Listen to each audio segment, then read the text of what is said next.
Un operaio è stato travolto lungo la Romea mentre lavorava nel cantiere dove sono in corso i lavori di manutenzione sul ponte del canale Fossetta a Chioggia.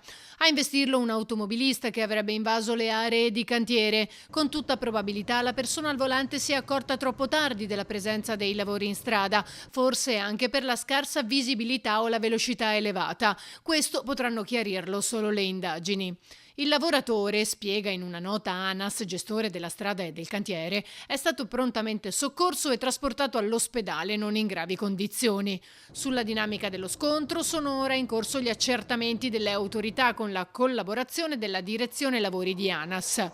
Poco prima c'era chi segnalava sui social la scarsa visibilità in un cantiere che spesso è stato oggetto di discussione. Nel tratto in cui si è verificato l'incidente sono in corso operazioni di asfaltatura che, come da programma, si svolgono appunto in orario notturno.